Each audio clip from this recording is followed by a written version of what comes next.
akan lihat firman Tuhan mengenai kebangkitan Tuhan Yesus. Kebangkitan Tuhan Yesus.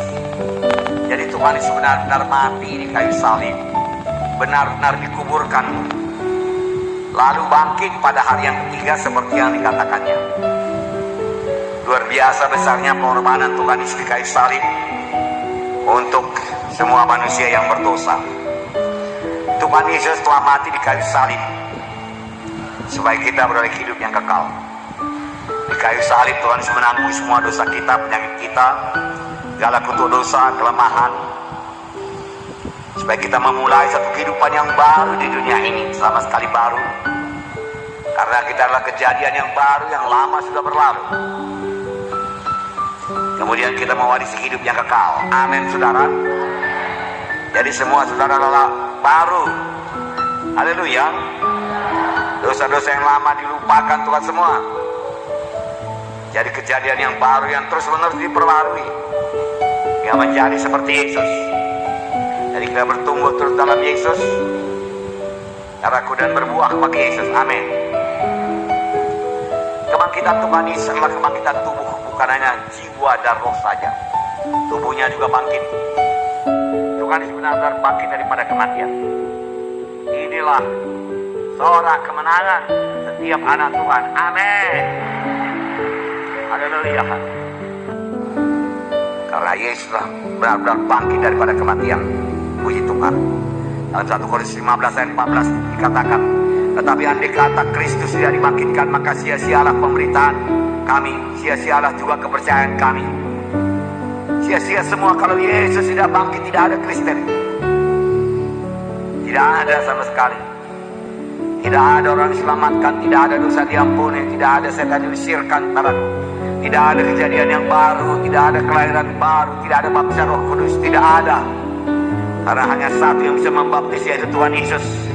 Hanya Dia yang bisa membaptis dengan Roh Kudus. Jadi kalau Yesus tidak dibangkitkan, tidak ada apa-apa hidup ini. Hanya dalam Yesus ada hidup yang kekal.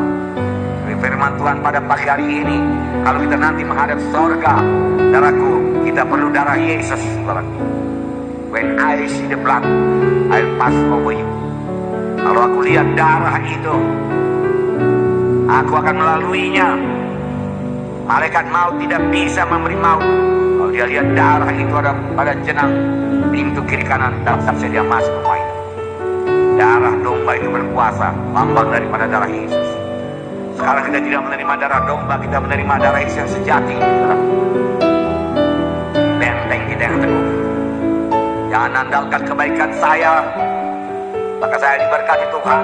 Kebaikan saya, maka saya ke sorga. Tanyalah orang sekampung saya paling baik, saya paling banyak menolong orang miskin. Oh, saya mengangkat anak yatim piatu dan lain sebagainya. Lalu saudara mengetuk pintu sorga, Tuhan Yesus berkata, aku tidak kenal kamu, turunlah dari hadapanku.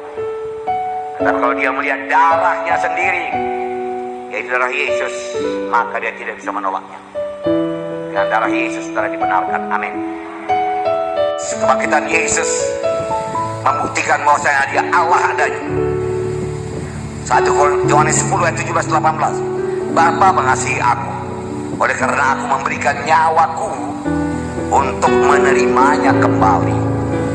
Tidak seorang pun dapat mengambilnya daripadaku. Dan aku memberikannya menurut kehendakku sendiri. Aku berkuasa memberikannya, aku berkuasa mengambilnya kembali. Inilah tugas yang kuterima dari Bapakku. Tidak ada orang seperti ini. Aku memberikan nyawaku, mati, dan aku ambil kembali. Tidak ada orang berkuasa mengambilnya. Tetapi karena Dia Allah, Dia sanggup. Tidak seorang pun sanggup mengambilnya daripadaku. Tetapi aku menyerahkan nyawaku dan aku mengambilnya kembali. Saudaraku, dan Dia hidup, saudaraku. Kebangkitan Tuhan Yesus, saudaraku, menjamin kita menerima warisan yang kekal.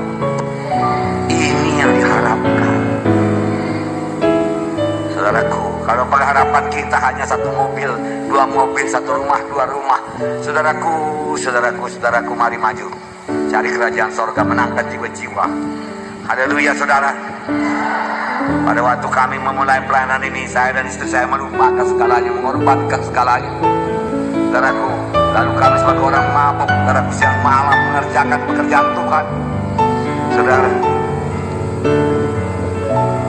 istri saya meninggalkan prakteknya dokter spesialis yang banyak pasiennya, saudaraku. Cukup melimpah untuk hidup di dunia ini kalau diteruskan, saudara. Saya meninggalkan masa depan saya, saudaraku. Saudara, semua saya lupakan semua, saudara. Hanya Yesus saja. Lalu kami bekerja luar biasa, luar biasa. Saudaraku, lalu Tuhan yang tidak menyayangkan anaknya yang tunggal memberikannya kepada kami. Masakan dia menahankan segala sesuatu daripada kami? Kami dapat kerajaan sorga, kami dapat Yesus. Lalu kami dapat segalanya. Saudaraku, segalanya. Saudara, ada waktu-waktu berkorban, ada waktu-waktu menuai. Ada waktu menabur, menuai, tidak berhenti. 1 Petrus 1:3-4. Terpujilah Allah Bapa Tuhan kita Yesus Kristus yang karena rahmat-Nya yang besar telah melahirkan kita kembali oleh kebangkitan Yesus dari antara orang mati kepada suatu hidup yang penuh pengharapan. Kita dilahirkan kembali kepada satu hidup baru yang penuh pengharapan. Apakah itu? Untuk menerima satu bahagian yang tidak dapat binasa, yang tidak dapat cemar, dan yang tidak dapat layu, yang tersimpan di sorga bagi kamu. Untuk menerima satu bahagian yang tidak dapat binasa, tidak dapat cemar, dan tidak dapat layu. Darah harta dunianya akan layu, rumah-rumah akan lapuk, berlumut, saudaraku. Kamu tua, saudaraku. Pakaian kita juga akan menjadi tinggalan zaman, saudaraku. Semua dalam dunia ini sementara saja, tapi warisan di sorga kekal. Tidak dapat cemar dan tidak dapat layu, tersimpan di sorga bagi saudara dan saya. Haleluya.